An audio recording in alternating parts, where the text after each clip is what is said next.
नमस्कार, आज की बात में आपका स्वागत है। आज मैं आपको पाकिस्तान से आई एक परेशान करने वाली खबर दिखाना चाहता हूं। पाकिस्तान में अगर कोई आपका घर जला दे, कोर्ट के आदेश पर पुलिस केस रजिस्टर कर ले, वीडियो फुटेज से आरोपियों की पहचान हो जाए, कोर्ट घर जलाने वालों पर जुर्माना लगा दे, लेकिन जुर्माना आग लगाने वालों के बजाय उन लोगों से वसूला जाए जिनके घर जलाए गए हैं, यह सिर्फ पाकिस्तान में ही हो सकता है। और यह पाकिस्तान के हिंदुओं के साथ हुआ। आज मैं आपको बताऊंगा कि पाकिस्तान में यह कैसे हुआ, किसने किया। यह खबर पाकिस्तान में हिंदुओं के साथ होने वाले जुल्म का सबसे ताजा सबूत है। आपको जानकर हैरानी होगी कि पाकिस्तान में हिंदुओं के मंदिर जलाए गए, जलते हुए मंदिर के वीडियो बनाए गए और अब इसका हर्जाना भी हिंदुओं से वसूला जा रहा है।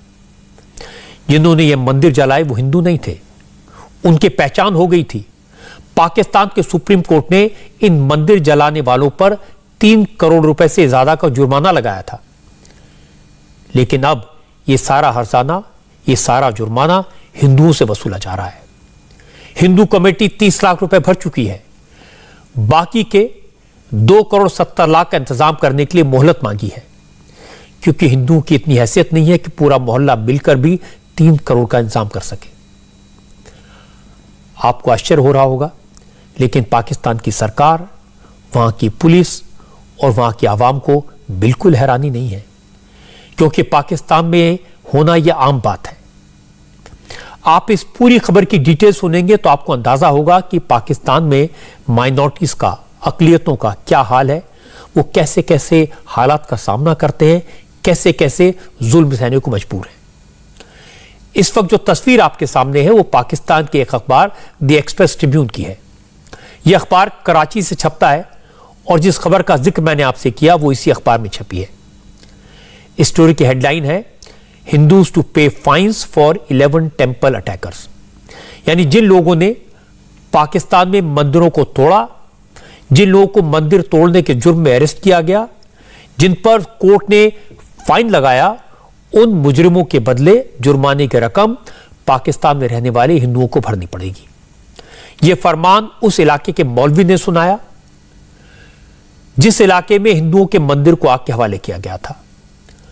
अब न किसी को कोर्ट जाने की इजाजत है, न पुलिस के पास फरियाद करने की हिम्मत किसी के पास है। जब पूरा का पूरा सिस्टम मौलाना के साथ है तो हिंदुओं ने भी चुपचाप जुर्माने की अदा रकम करने का फैसला किया और अब धीरे धीरे किश्तों में यह रकम भरी जा रही है। एक बात और नोट करने वाली है, पाकिस्तान के खैबर पख्तूनख्वा में जहां हिंदुओं पर जुल्म की यह भयानक खबर आई है, वहां इमरान खान की पार्टी की सरकार है। इमरान खान दुनिया के सामने बड़ी बड़ी बातें करते हैं, लेकिन जिस स्टेट में उनकी अपनी पार्टी की सरकार है वहां हिंदुओं के साथ इस तरह का जुल्म हो रहा है। मैं आपको बता दूं कि इतनी सेंसिटिव खबर, हिंदुओं पर जुल्म की खबर पाकिस्तान के सिर्फ एक अखबार में छापी है, और वो भी पूरी खबर नहीं है। पूरी खबर तो हमारे पास है और वो और भी ज्यादा हैरान करने वाली है। खैबर पख्तूनख्वा के करा जिले में जलाए गए के लिए जुर्माने की रकम वसूलने का आदेश दिया था। यह रकम मंदिर जलाने वाले 123 नामजद मुजरिमों से वसूली जानी थी। सुप्रीम कोर्ट के आदेश के बाद मंदिर में आग लगाने वाले लोगों के घर के बाहर पाकिस्तान के पुलिस ने नोटिस भी चिपका दिए, लेकिन यह सब दिखावा निकला। असली फरमान तो इलाके के मौलाना ने जारी किया। इलाके में बसे हिंदुओं से पूरा जुर्माना भरने को कहा। हिंदुओं से जबरन जुर्माने की रकम इकट्ठी की गई और इसी रकम से मंदिर को दोबारा बनाने का काम भी शुरू हुआ, लेकिन यह भी एक दिखावा था। इलाके के मौलवियों ने इल्जाम लगाया कि अदालत के आदेश की आड़ में हिंदू कम्युनिटी के लोग मंदिर के नाम पर जमीन घेर रहे हैं। मंदिर का काम रुकवा दिया गया। इलाके के हिंदू पुलिस के पास पहुंचे, पुलिस ने हाथ खड़े कर दिए और इसके बाद मौलानाओं ने कॉन्ट्रैक्टर को मंदिर के चारों तरफ एक बाउंड्री वॉल बनाने का हुक्म दिया, जिससे मंदिर के अंदर जाने के रास्ते बंद हो गए। सिर्फ एक स्ट्रक्चर खड़ा कर दिया गया और शर्त यह रखी गई कि हिंदू कोर्ट की तरफ से लगाए गए जुर्माने की सारी रकम भरें, तब मंदिर का रास्ता खुलेगा। इसके बाद पाकिस्तान में बसे हिंदुओं के पास कोई ऑप्शन नहीं बचा था। अब ऑल पाकिस्तान हिंदू काउंसिल पाकिस्तान में बसे सभी हिंदुओं से 3 करोड़ रुपए इकट्ठा कर रही है, जिससे खैबर पख्तूनख्वा के हिंदुओं को जुल्म से बचाया जा सके। अब इससे भी ज्यादा आश्चर्य में डालने वाली बात सुनिए। मंदिर तोड़ने वालों के बजाय जुर्माना हिंदुओं से वसूला गया। वसूली गई रकम से मंदिर बनाने का काम भी शुरू हुआ और खैबर पख्तूनख्वा की सरकार ने सुप्रीम कोर्ट को यह बताया कि सरकार मंदिर बनाने का काम कर रही है। कोर्ट को यह भी बताकर गुमराह किया कि जल्दी ही मंदिर दोबारा बना लिया जाएगा, सब कुछ ठीक हो गया है। सरकार ने जब कोर्ट को इत्तला दी तो पाकिस्तान के चीफ जस्टिस ने ऐलान किया कि वो दीपावली का फंक्शन हिंदुओं के साथ मनाएंगे, उस मंदिर में मनाएंगे जिसे तोड़ा गया है। इसी के बाद पाकिस्तान की सुप्रीम कोर्ट के चीफ जस्टिस गुलजार अहमद मंदिर में गए। वहां जाकर पाकिस्तान में हिंदुओं के हक कितने सुरक्षित हैं, हिंदुओं को कितना प्रोटेक्शन मिल रहा है, इस पर लंबी चौड़ी तकरीर भी दे दी। मेरे लिए बड़ी खुशी का मकाम है। इतनी खुशी मेरे को है जितनी आपको भी खुशी है इस मामले की। मुकद्दस जगह है, हर इंसान को अपनी मुकद्दस जगह से प्यार होता है और किसी को इसका इख्तियार नहीं है कि वो किसी की मुकद्दस जगह को कोई भी नुकसान पहुंचाए। आईने पाकिस्तान के अंदर आपको इतने हकूक हासिल हैं जितने और मजहब के लोगों को हासिल हैं। आपको भी अपने मजहब से चाहत है, दूसरों को भी अपने मजहब से चाहत है, सबको अपने मजहब का प्रोटेक्शन का इख्तियार है। यहाँ पे मैंने जो किया एक अदालत की हैसियत से किया, एक जिम्मेदारी की किया। जो आईने पाकिस्तान की मर्जी है वही मर्जी हमारे मुल्क में चलती है, चलनी चाहिए। आइन आपको प्रोटेक्शन देता है, हम आपको प्रोटेक्शन देंगे। Supreme court of chief justice Gulzar Ahmed ने जो कहा उनकी नीयत ठीक थी, उन्होंने जो फैसला किया वो भी सही था, लेकिन फैसले का इंप्लीमेंटेशन नहीं हुआ। चीफ जस्टिस को भी गुमराह किया गया। शायद उन्हें इस बात खबर ही नहीं थी कि असल में पाकिस्तान में हमारे संवाददाता ने खैबर पख्तूनख्वा के हिंदुओं से बात करने की कोशिश की, लेकिन दहशत में जीने वाले इन लोगों ने कुछ भी कहने से इनकार किया। वो डरे हुए हैं। पाकिस्तान में बसे उनके लोगों ने सारी डिटेल ली तो पता लगा खबर तो पक्की है, लेकिन अगर वो लोग बयान देंगे, इसके बारे में कुछ बोलेंगे तो उनका पाकिस्तान में जीना मुश्किल हो जाएगा। इसलिए वो लोग खामोश हैं। पाकिस्तान से आकर जो लोग दिल्ली, अहमदाबाद, जोधपुर जैसे शहरों में बसे हुए हैं, उन लोगों ने कहा कि पाकिस्तान में मंदिरों पर हमले, हिंदुओं की बहन बेटियों की इज्जत से खिलवाड़ कोई नई बात नहीं है। वहां कोर्ट कुछ नहीं कर सकता, क्योंकि हिंदुओं पर जुल्म तो सरकार करती है और वालों को पूरी प्रोटेक्शन देती है। पाकिस्तान में वहाँ के जो हालात हैं वो सरकार ही आते हैं और तोड़फोड़ मंदिरों की। अब लगा लो 2 करोड़ हिंदू बचे थे पाकिस्तान में 47 में, आज 15-20 लाख। कुछ धर्म परिवर्तन, जिनकी जमीन जायदाद जिन लूटना था लूट लिया, और कुछ रह रहे हैं वो भी मेहमान हैं, वो भी 2-4 दिन के बाद उनका भी खात्मा हो जाएगा। पाकिस्तान में तो कोई हिंदू रहेगा ही नहीं। मंदिर बनवाने से क्या कोर्ट आदेश दे या प्राइम मिनिस्टर आदेश दे, कुछ नहीं होगा। ये दिखावा है, दुनिया को दिखाना है, देशों को दिखाना कि भाई मंदिर के लिए हमने घोषणा कर दी, कोर्ट ने आदेश दे दिए। अब लगा लो कोर्ट की भी बात नहीं मान रहे तो किसकी मानेंगे? वो आतंकवादियों की मानेंगे। क्या हिंदू संगठन भी यही सोचते कि अपने पैसे से बना के मामला खत्म करें? दबाव में है ना, जब तो ये मसला है ना, दबाव है, हम जाएंगे फिर तोड़ देंगे, इसीलिए अपने ही खर्चे से काम कर लिया। तो ये सही नहीं है। ये अभी होता है या हमेशा से ये ऐसा होता है? ये कोई सुनवाई नहीं होती है, कह दिया। जैसे अपहरण होते हैं पाकिस्तान के अंदर, अपहरण होते हैं। अभी जो 17-18 साल या 12-13 साल की लड़कियों को अपहरण कर लेते हैं, उनको धर्म परिवर्तन करवाते हैं। तो वहाँ से वो जिस तरीके से उनको धमकाया जाता है, कोर्ट ने कह दिया, ने कर दिया काम। इन्होंने नहीं कहा, अपना मुसलमान ने अपना लिया है, धर्म अपना लिया है।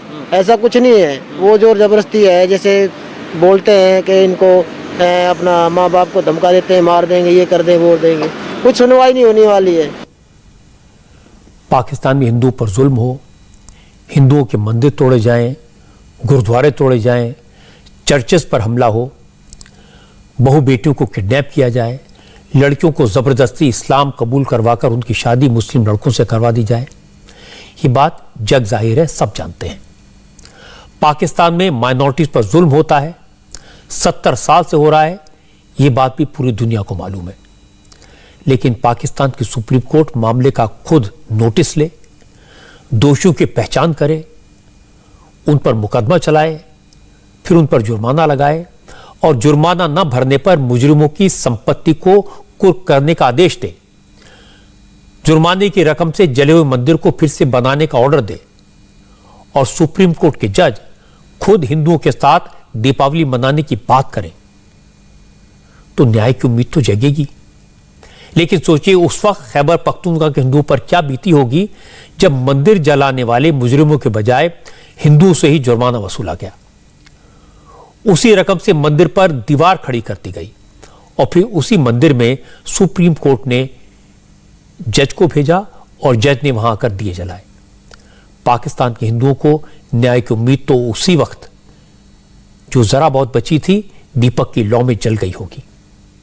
लेकिन पाकिस्तान में बसे हिंदुओं और सिखों के पास दो ही रास्ते हैं, या तो घर बार, जमीन जायदाद और अपना मुल्क सब कुछ छोड़ दें, हिंदुस्तान आ जाएं, या फिर जुल्म सहते रहें। बहुत सारे हिंदू, बहुत सारे सिख भाई पाकिस्तान से आकर हिंदुस्तान में बसे हैं, लेकिन ये लोग भागकर आते थे, कागजात नहीं होते थे, वीजा नहीं होता था, तो हिंदुस्तान में भी चैन नहीं पाता थे, क्योंकि यहां पर न तो काम मिल सकता था, न हॉस्पिटल में इलाज हो सकता था, न बच्चों को स्कूल में दाखिला मिल सकता था। इसीलिए CAA का कानून बनाया गया था। लेकिन अब एक बार फिर इस कानून पर सियासत होने लगी है। असदुद्दीन ओवैसी अब यूपी के इलेक्शन में मुसलमानों को CAA का डर दिखा रहे हैं। यूपी के हर शहर में शाहीन बाग क्रिएट करने की धमकी दे रहे हैं। इसीलिए आज योगी आदित्यनाथ ने कहा, ओवैसी कान खोलकर सुन ले, अगर यूपी में माहौल खराब करने की कोशिश की गई, लोगों को उकसाने और दंगा भड़काने की कोशिश की गई तो बहुत भारी पड़ेगा। सरकार सख्ती से निपटेगी। योगी ने कहा कि चुनाव लड़ने का अधिकार सबको है, अपनी बात कहने का हक सबको है, कैंपेन करने पर कोई मनाही नहीं है, लेकिन अगर किसी ने माहौल को खराब करने की कोशिश की, मजहब के नाम पर लोगों को बांटने की कोशिश की, तो फिर उत्तर प्रदेश की सरकार को पता है सरकार की क्या जिम्मेदारी है और सरकार के पास कितनी कानूनी ताकत है। प्रदेश में 2017 के पहले और तीसरे चौथे दिन दंगे होते थे। आज यहां पर मैं चेतावनी दूंगा उस व्यक्ति को जो यहां पर सिटीजनशिप अमेंडमेंट एक्ट के नाम पर फिर से भावनाओं को भड़काने का कार्य कर रहा है। मैं इस अवसर पर चाचा जान और अब्बा जान के नैया से कहूंगा कि वे सावधान होकर के सुन लें। अगर प्रदेश की भावनाओं को भड़का करके माहौल खराब करोगे तो फिर सख्ती के साथ सरकार निपटना भी जानती है। हर व्यक्ति जानता है कि ओवैसी समाजवादी पार्टी के एजेंट बनकर के प्रदेश में भावनाओं को भड़काने का कार्य कर रहे हैं। लेकिन उत्तर प्रदेश आज इस दिशा में आगे बढ़ चुका है। अब दंगा नहीं, दंगा मुक्त प्रदेश के रूप में उत्तर प्रदेश की पहचान है। और आज प्रदेश में जनता इस संकल्प को लेकर के आगे बढ़ चुकी है कि हमें विकास और नए भारत के, नए उत्तर प्रदेश के रूप में अपने आप को स्थापित करना है।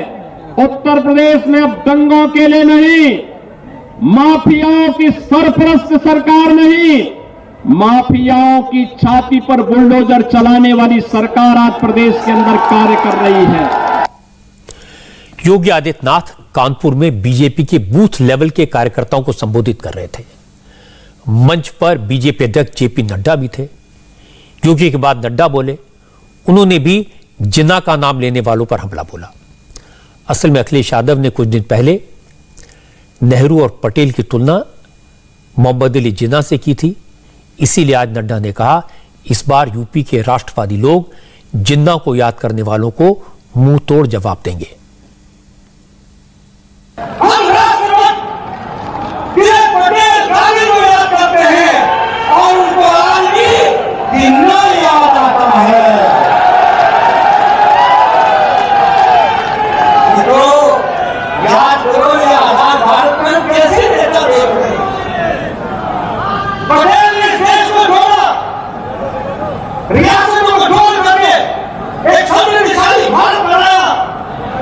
पटेल ने देश को, एक आत्मा को शारीरिक रूप से ऊपर से नीचे तक छोड़ने का काम किया और देश को खंडित करने का काम जिन्ना ने किया।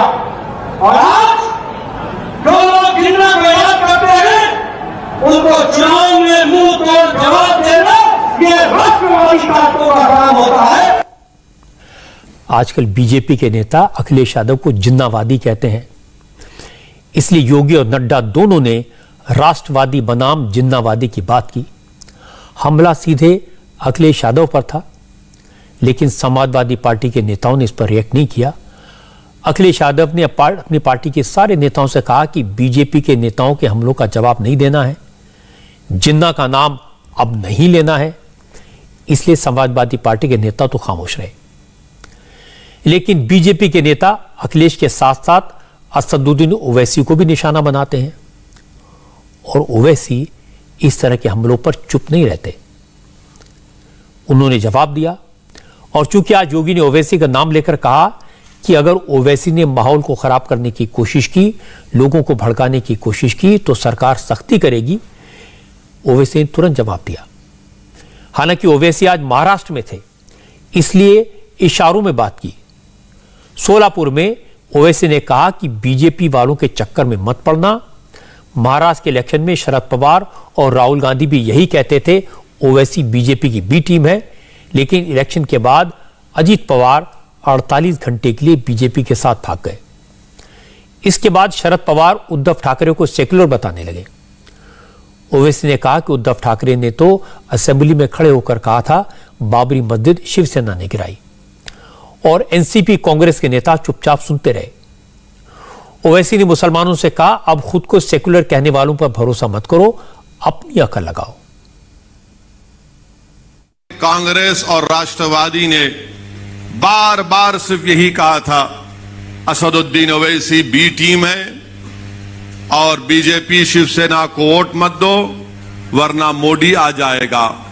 यानी हमको बी टीम बना दिए, इल्जाम तो लगाए, मगर जब इलेक्शन का नतीजा निकला तो अचानक ये तमाम के तमाम एक जगह जमा होकर बोले, अरे हम और तुम तो एक है ना, हम और तुम तो एक है।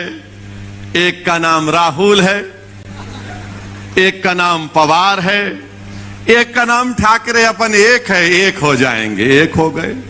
और मैं तुमसे पुकार पुकार कर कह रहा था कि देखो तुम्हारा और मेरा रिश्ता वो रिश्ता है जिसको रब्बे कायनात ने कलमे की बुनियाद पर जोड़ा, एक हो जाओ, एक हो जाओ, एक हो जाओ। मगर तुमने मेरे पैगाम को नहीं समझा, अगयारों ने एक होकर तुम्हारे मुंह पर एक तमाचा मारा। शिवसेना के सेक्युलर है, बताओ शरद पवार साहब, बताओ राहुल गांधी क्या शिवसेना सेक्युलर है? और तुम सारी दुनिया के सामने जाके कहते हो कि मंजलिस को वोट मत दो। क्या तुम भूल गए 92 में क्या हुआ था मुंबई की सड़कों पर? क्या तुम भूल गए श्री कृष्णा कमीशन की रिपोर्ट को? क्या तुम भूल गए उन तमाम नफरत भरी तकारीर को? बयान करना शुरू करूं मैं, एक एक चीज, एक एक जुमला याद है। उद्धव ठाकरे को बोलते नहीं, ये दूध का धुलावा है, शिवसेना अच्छी है। शिवसेना को तुमने सेकुलर बना दिया और मंजलिस को तुमने कम्युनल कह दिया। क्या यह बात सच नहीं है कि महाराष्ट्र की विधानसभा में उद्धव ठाकरे ने असेंबली में खड़े होकर नहीं कहा था, इम्तियाज साहब अभी हालिया दिनों में कहा था ना, मंदिर के बारे में, मस्जिद के बारे में, मुख्यमंत्री है। बताओ कांग्रेसियों, राष्ट्रवादियों, तुमको शर्म नहीं आती कि तुम्हारा ताईद का एक चीफ मिनिस्टर खड़े होकर कहता है कि हमने बाबरी मस्जिद को शहीद किया था। शर्म आनी चाहिए लोगों को। याद करो मुसलमानों, जब मैं तुमसे कह रहा था, याद करो मैं जब तुमसे पुकार पुकार कर कह रहा था, तुमसे भीख मांग रहा था और आज भी मांग रहा हूं कि अब तुम इन पर भरोसा मत करो, अपने आप पर करो। अच्छा, तर्फ तमाशा तो यह है, राष्ट्रवादी कांग्रेस वाले अजीत पवार 48 घंटे के दूल्हे भी बन गए थे।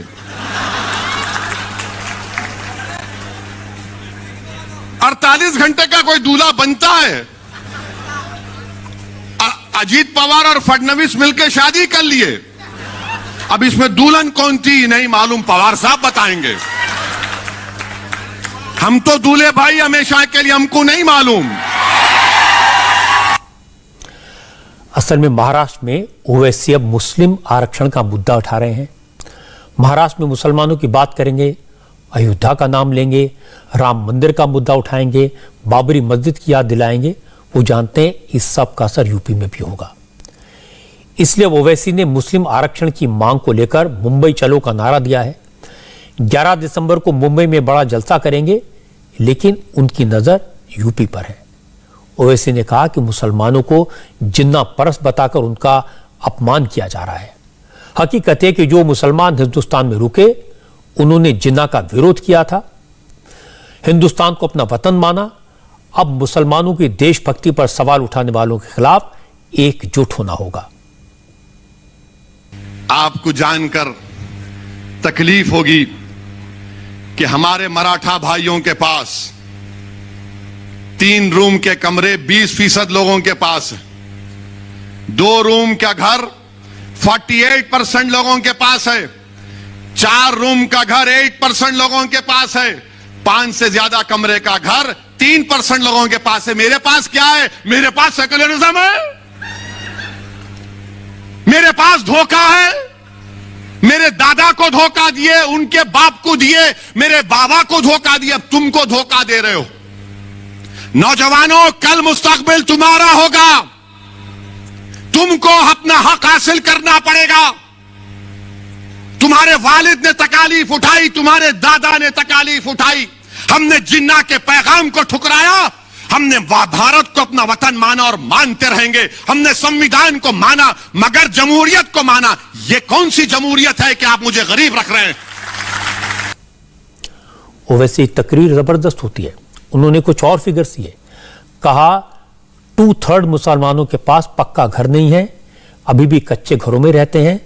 मुसलमानों को बैंकों से लोन नहीं मिलता, मुसलमानों के बच्चे स्कूल का मुंह नहीं देख पाते, और उसके बाद भी मुसलमान सेक्युलर देखने के लिए दीवाना रहता है।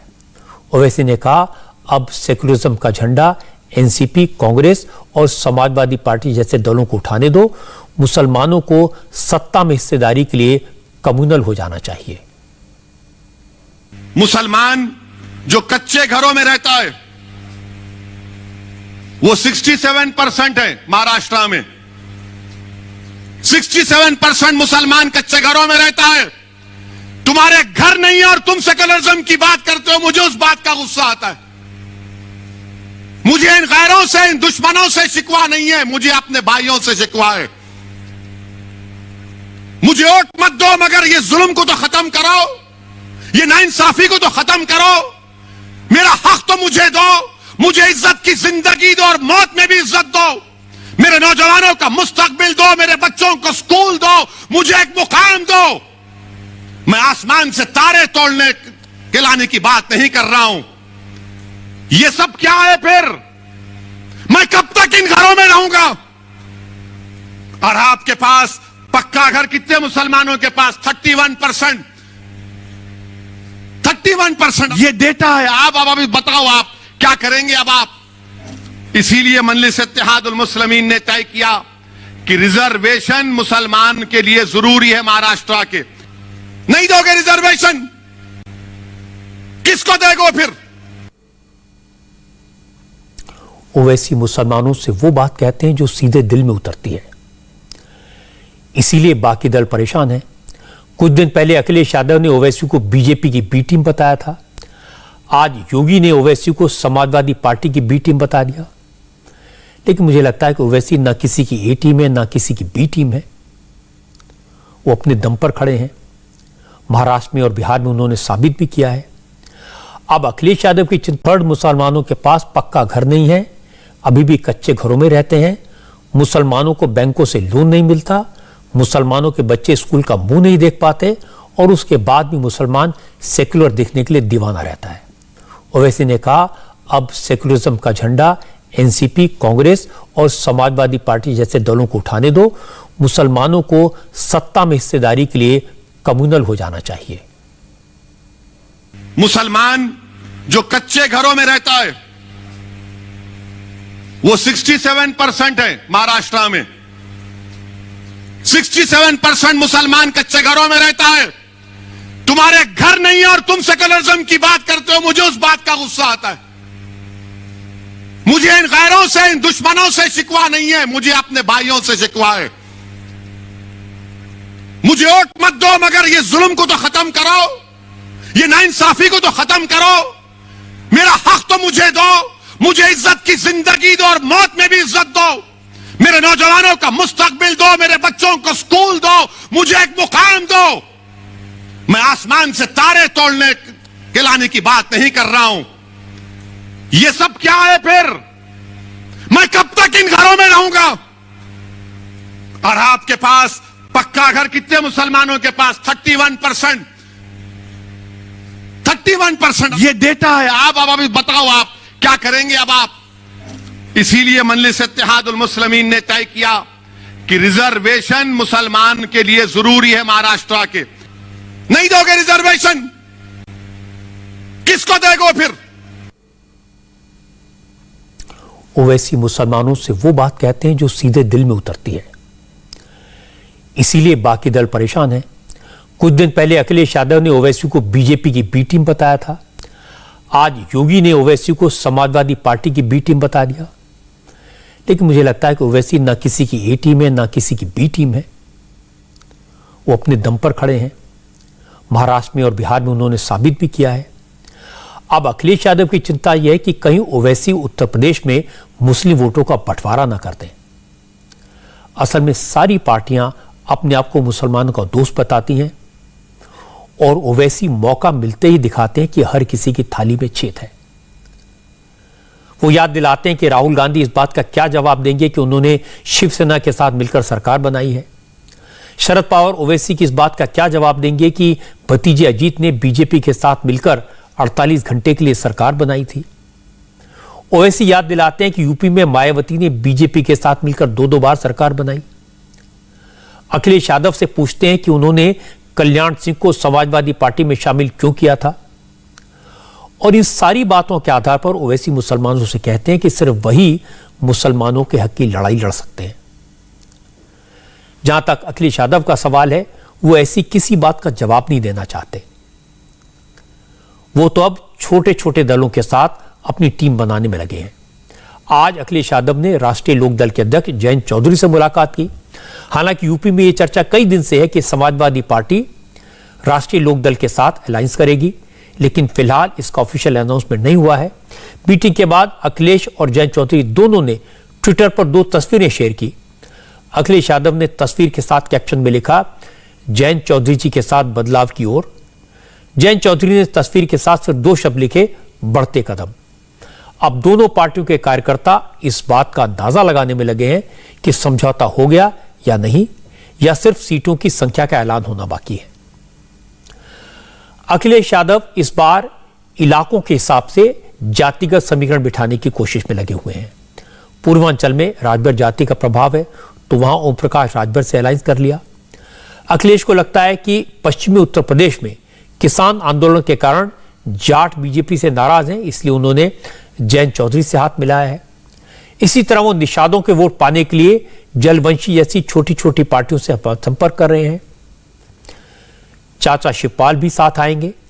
अब समाजवादी पार्टी के नेताओं की दिक्कत है कि वो ये नहीं समझ पा रहे कि अगर अखिलेश यादव इतनी सारी पार्टियों को साथ लेंगे तो फिर समाजवादी पार्टी को कितनी सीटें मिलेंगी। पार्टी के नेताओं का क्या होगा जो चुनाव लड़ने की तैयारी कर रहे हैं। और चूंकि यही बड़ा सवाल है, इसलिए अखिलेश अलायंस के संकेत तो देते हैं, लेकिन किसी को यह नहीं बताते कि उसे कितनी सीट देंगे। लेकिन एक काम अखिलेश बिना किसी देरी के करते हैं, रोज करते हैं। यूपी में योगी या मोदी जिस भी प्रोजेक्ट का उद्घाटन करते हैं उसे अखिलेश अपना बता देते हैं। इसको लेकर आज योगी आदित्यनाथ ने अखिलेश पर कैसे अटैक किया, यह मैं आपको दिखाता हूं। आप देखते होंगे 2017 तक उत्तर प्रदेश के अंदर केवल 2 एयरपोर्ट फंक्शनल थे। हम सब आभारी हैं प्रधानमंत्री मोदी जी के, जिनके कारण उड़ान योजना में आज उत्तर प्रदेश के अंदर हमारे 9 एयरपोर्ट फंक्शनल हो चुके हैं। 2017 तक हमारे जो एयरपोर्ट थे केवल 25 स्थानों के साथ जुड़े हुए थे। आज हम लोग 80 से अधिक स्थानों से प्रदेश को जोड़ चुके हैं। 11 एयरपोर्ट पर हम वर्तमान में कार्य कर रहे हैं। जो नए एयरपोर्ट बन रहे हैं उन क्षेत्रों में भी बन रहे हैं जहां कोई कल्पना ही नहीं करता था। इस एयरपोर्ट के शिलान्यास और शुभारंभ कार्यक्रम की याद आप सबको रहे, क्योंकि नहीं तो उत्तर प्रदेश में अब एक समस्या ये भी आई है कि अकल से पैदल कुछ लोग ऐसे हो चुके हैं जो लोग किसी भी प्रोजेक्ट के साथ जब लोकार्पण की बात आती है तो कहते साहब हमने भी सोचा था इसको करने के लिए। तो मुझे लगता है कि उनकी सोच को बताने की आवश्यकता है कि कब शिलान्यास हुआ है और कब कार्य हुए हैं, कार्य की प्रोग्रेस क्या थी और कार्य के प्रोजेक्ट को समयबद्ध ढंग से आगे बढ़ा करके कब सरकार ने इसे पूरा किया है। इस दृष्टि से भी ये बहुत महत्वपूर्ण होता है, इसलिए ये भी चीजें हम आप सबको सामने मुझे रखना था। असल में सारी बातें योगी आदित्यनाथ ने आज ग्रेटर नोएडा के पास जेवर में कही। जेवर में प्रधानमंत्री नरेंद्र मोदी 25 नवंबर को नोएडा इंटरनेशनल एयरपोर्ट का शिलान्यास करेंगे। इसी कार्यक्रम की तैयारियों का जायजा लेने के लिए योगी आज जेवर आए थे। अब चूंकि अखिलेश हर बार कहते हैं कि योगी उनके शुरू किए गए कामों का फीता काट रहे हैं, उनके काम का क्रेडिट ले रहे हैं, इसीलिए आज योगी ने पूरा डिटेल दे दी। लेकिन योगी ने जो डिटेल दी उसकी तो कोई बात नहीं करेगा। सियासत इस बात पर होगी कि योगी ने अखिलेश को दिमाग से पैदल क्यों कह दिया। यूपी के बाद अब देश की सियासत की बात करते हैं। आज कांग्रेस के नेता मनीष तिवारी के एक ट्वीट्स ने कांग्रेस को बड़ी ऐसे मुश्किल में डाल दिया।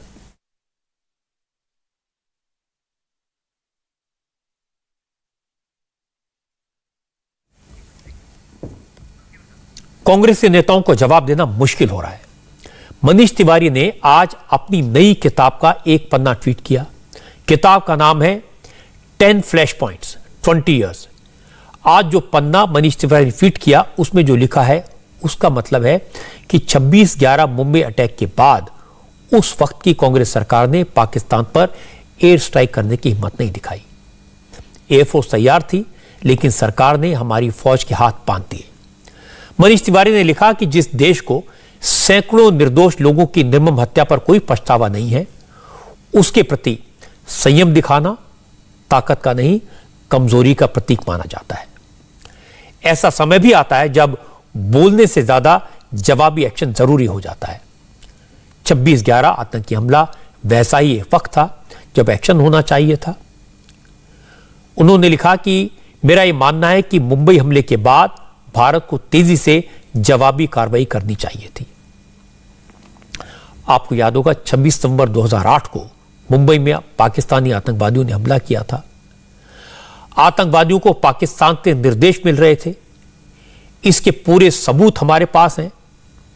हमारी फौज के पास आतंकवादियों के हैंडलर्स के ठिकानों की एक एक डिटेल थी। एयरफोर्स हमले के लिए तैयार थी, लेकिन उस वक्त डॉक्टर मनमोहन सिंह ने एयरफोर्स को हमले की परमिशन नहीं दी। मनीष तिवारी भी मनमोहन सिंह की सरकार में मंत्री रहे। फिलहाल वो कांग्रेस के एमपी हैं, इसलिए जब मनीष तिवारी ने कांग्रेस की सरकार पर सवाल उठाए तो कांग्रेस के नेता परेशान हो गए और बीजेपी को कांग्रेस पर हमला करने का पूरा मौका मिला। मैं आपको सियासी मनमान सुनाऊं इससे पहले आपको बता दूं कि मनीष तिवारी ने जो बात कही वो बात retired air chief marshal BS Dhanoa पहले ही कह चुके हैं। 2008 में एयर चीफ मार्शल रहे फाली होमी मेजर ने यही बात कही थी। मुंबई हमले के बाद डॉक्टर मनमोहन सिंह ने आर्मी, एयरफोर्स और नेवी के चीफ्स को बुलाया था। उस मीटिंग में एयर चीफ ने कहा था कि एयरफोर्स अटैक के लिए तैयार है, प्लान रेडी है, बस सरकार के ग्रीन सिग्नल का इंतजार है। लेकिन इंतजार कभी खत्म नहीं हुआ। BS धनोआ ने यह भी कहा था कि पुलवामा अटैक के बाद सरकार ने परमिशन दी, एयरफोर्स ने दुश्मन के अड्डों को तबाह कर दिया, लेकिन इससे पहले ऐसा कभी नहीं हुआ। पॉलिटिकल लीडरशिप में कड़े फैसले लेने की विल पावर नहीं थी, वरना पाकिस्तान को सबक तो 2008 में ही सिखा दिया जाता। I have said this even earlier that after the J&K assembly attack in J&K, in 2001 onwards, the Indian Air Force has prepared a plan as to how to strike terrorist camps should there be a large-scale terrorist attack in India. So this proposal was put to the government twice. First time it was put after the Parliament attack in 2001 December, and the second time it was put up again when the government asked the then Air Chief. He said that he was ready to strike the terrorist camps which are located that time inside Pakistan occupied Kashmir. So Indian Air Force has always had this plan with ready that we should be able to strike day night, and we had the precision strike capability. So do you think the government was government got not the willpower to strike back? No, it is not will. See, it is a political decision. We look at ourselves as whether we are technically capable of doing it or not. And initially, our advantage was even more. That time we had beyond visual range missiles and he did not have beyond visual range. In fact, in 2001 and all, our asymmetry was very heavy in our favor. And even in 2008, it was quite heavy in our favor. So, that time also, Indian Air Force had said that yes, we have the capability, and it's a political decision. They have to, the leadership, national leadership has to decide. At this time, the national leadership took that decision, and that's how the strike was carried out. Manish Tiwari एक political leader होने के साथ साथ एक बड़े वकील भी हैं। मनमोहन सिंह की सरकार में मंत्री थे, उनकी बात पर शक करने का कोई कारण नहीं है और उनकी बात को एयर चीफ मार्शल ने कंफर्म किया। लेकिन तो भी मनीष तिवारी का ट्वीट मुद्दा बन गया। बीजेपी ने मनीष तिवारी की किताब में लिखी बातों को कांग्रेस सरकार की कमजोरी का कबूलनामा बताया। गौरव भाटिया ने कहा, कांग्रेस ने हमेशा देश की सुरक्षा से समझौता किया, हमारी फौज के हाथ बांध दिए, लेकिन प्रधानमंत्री नरेंद्र मोदी ने फौज को खुली छूट दी और हमारे बहादुर जवानों ने पाकिस्तान को सबक सिखा दिया। गौरव भाटिया ने कहा, अब सोनिया गांधी और राहुल गांधी देश को जवाब दें। आज स्पष्ट हो गया ये तथ्य, ये बात कि कांग्रेस की जो सरकार थी वो निठल्ली निकम्मी थी, लेकिन राष्ट्र सुरक्षा जैसे मुद्दे पर भारत की अखंडता की भी उनको चिंता नहीं थी। आज कांग्रेस शासन में पूर्व केंद्र मंत्री मनीष तिवारी जी ने स्वीकारा है कि उनकी सरकार ने राष्ट्र सुरक्षा को दांव पर लगा दिया। इसको कांग्रेस की विफलता का कबूलनामा कहना ही उपयुक्त होगा। कांग्रेस पार्टी की अध्यक्षा सोनिया गांधी जी, राहुल गांधी जी क्या आज अपनी चुप्पी तोड़ेंगे? सोनिया गांधी जी, हमारा प्रश्न है आपसे, ये अनुमति और खुली छूट भारत की वीर सेना को क्यों नहीं दी गई? बीजेपी हमलावर है, कांग्रेस से सवाल पूछे जा रहे हैं और कांग्रेस बैकफुट पर है। कांग्रेस के ज्यादातर नेता खामोश रहे, सिर्फ अधीर रंजन चौधरी बोले। अधीर रंजन ने कहा कि मनीष तिवारी को लग रहा है कि कांग्रेस से अब उन्हें कुछ नहीं मिलने वाला, इसलिए वो इस तरह की बातें कर रहे हैं। अभी अजीब लगता है कि इतना दिन बाद उन्होंने होश में आए हैं 2021 में। ये देख के मुझे बड़ी अजीब लग रहा है, क्योंकि इन्हीं लोग हमारे कद्दावर नेता थे, है, इन्हीं लोग ज्ञानी पंडित भी है, इन्हीं लोग मंत्री साहब मंत्री भी बने रहे थे। उस समय क्यों ये सरकार को ये नसीहत नहीं दिया गया था कि एक्शन लिया करो, वार्ड नहीं? आप क्यों लग रहे हैं संयोग से या प्रयोग से पता नहीं, क्योंकि ये बात जब इस समय रखा जा रहे हैं जब चीन हमारे लिए सबसे बड़ा खतरा बन चुके हैं और पाकिस्तान की हालत यह है कि हमारे बीएसएफ उनको मुकाबला करने में काफी है। तो जिन देश को बीएसएफ मुकाबला करने में काफी है, 26/11 की समय उनके खिलाफ और क्या करना जरूरी था, ये मैं हमारे ज्ञानी पंडित कद्दावर नेता जरूर कहेंगे, और वो हमारे पार्टी के नेता है। आज इतने दिन बाद उनको होश आए हैं कि ये कहने के सही समय है, उनको आप पूछ लीजिए। मुझे तो ये लगता है कि इस किताब की ज्यादा बिक्री होगी, क्योंकि बीजेपी पार्टी के सारे नेताओं ने इनका सेल्समैन बनेगी। अधीर रंजन चौधरी की बात सुनकर साफ साफ लगा कि मनीष तिवारी ने जो लिखा, जो कहा, उसका जवाब कांग्रेस के पास नहीं है। लेकिन इतना जरूर है कि मनीष तिवारी पर एक्शन जरूर हो सकता है। इसके संकेत भी आज मिले। आज जैसे ही मनीष तिवारी ने ट्वीट किया, उसके थोड़ी देर बाद कांग्रेस की अनुशासन समिति के अध्यक्ष ए.के. एंटनी सोनिया गांधी से मिलने पहुंच गए। उसके बाद मनीष तिवारी से उनके ट्वीट पर एक्सप्लेनेशन मांग लिया गया। अब मनीष तिवारी जो भी जवाब दें, लगता है उनके खिलाफ एक्शन तो लिया जाएगा, क्योंकि कांग्रेस हाईकमान को लगता है कि मनीष तिवारी पार्टी छोड़ने की भूमिका बना रहे हैं। अब चर्चा यह है कि मनीष तिवारी कहां जाएंगे, क्या बीजेपी के साथ हाथ मिलाएंगे, इसके बारे में कोई डेफिनेट नहीं कह सकता। आज ममता बनर्जी ने तृणमूल कांग्रेस को नेशनल पार्टी बनाने की तरफ कई और कदम उठाए। ममता को लगता है कि तृणमूल कांग्रेस देश में कांग्रेस का विकल्प बन सकती है और आजकल इसी मुहिम में वो जुटी हैं। कल से दिल्ली में हैं।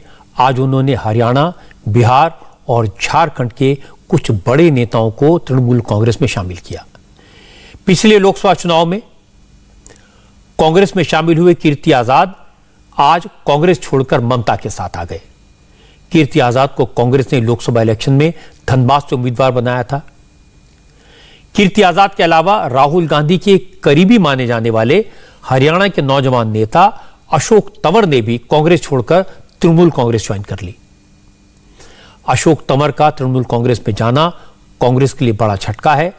2 साल पहले तक वो हरियाणा में कांग्रेस का दलित चेहरा थे, लेकिन आज अशोक तंवर ने कहा अब कांग्रेस का सूरज डूब चुका है, बीजेपी का मुकाबला करने की ताकत तृणमूल कांग्रेस में है।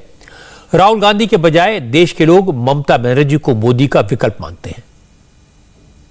कांग्रेस तो पहले ही बहुत कमजोर है, उसको और कौन कमजोर कर सकता है। अब तो हमें नेगेटिव सोच करके किसको मजबूत करना है इसके बारे में सोचना चाहिए, और मैं समझता हूं कि वो ममता जी है। वर्तमान में तो मुझे लगता है कि ममता जी देश को लीड करने में सक्षम है और सबको उनका साथ देना चाहिए। प्रधानमंत्री हो सकती है? बिल्कुल प्रधानमंत्री हो सकती है, नहीं प्रधानमंत्री होंगी। इसके बाद ममता बनर्जी ने भी कहा कि वो दूसरे राज्यों पर ध्यान देंगी, बीजेपी को कॉर्नर करने की कोशिश करेंगी, जल्दी ही हरियाणा और पंजाब का दौरा भी करेंगी। देश के लिए आज बीजेपी के हराने के लिए ये हमारा सबसे बड़ा फैसला है। ये फैसला को हम नमस्ते कहती हूँ, हम नमस्कार कहती हूँ, हम सत श्री अकाल जी कहती हूँ, हम सलाम अलैकुम कहती हूँ, हम नमस्कार कहती हूँ। हम आप लोगों को बहुत बहुत हमारा नमस्कार, नमस्ते, धन्यवाद, राम राम राम राम। सब ठीक से चले, आप अच्छा काम के लिए अच्छा करके चले।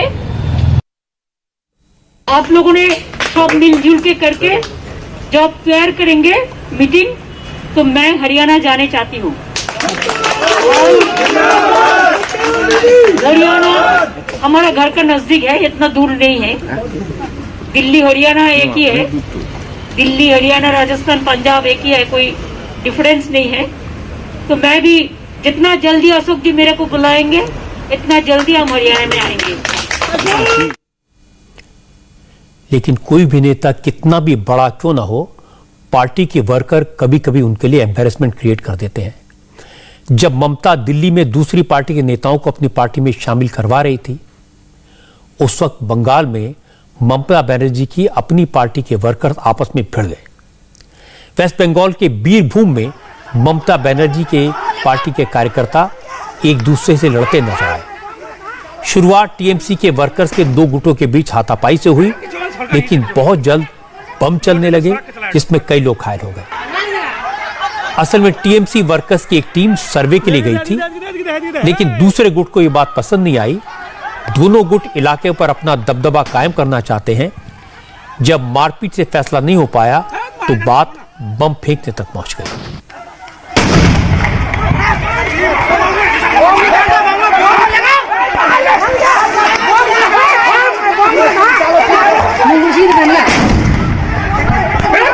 यहीं से भी गोर्जन ने सड़क के चलाया, सड़क के चला।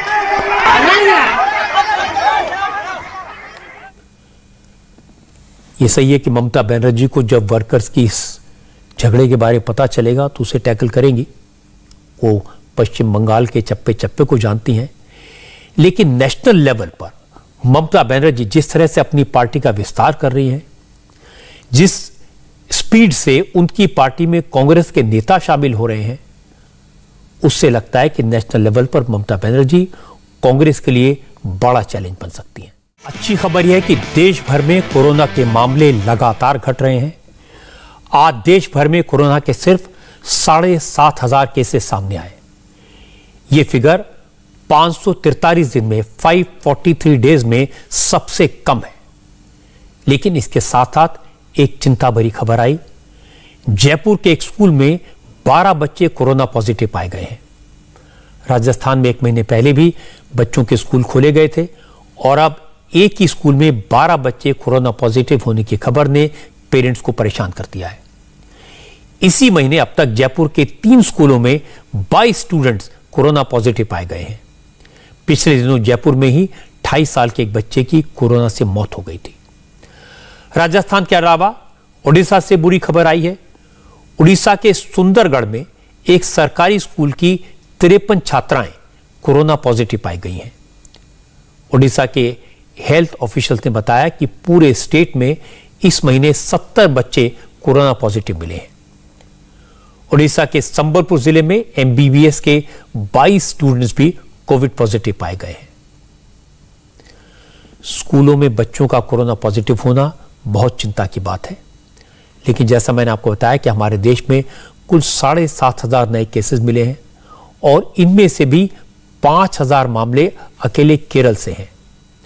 इसका मतलब कि देश में कोरोना फिलहाल काबू में है, लेकिन बहुत सावधान रहने की जरूरत है, क्योंकि कई बार डॉक्टर्स ने कहा कि हो सकता है कि अगली वेव में बच्चों पर कोरोना के वायरस का हमला हो।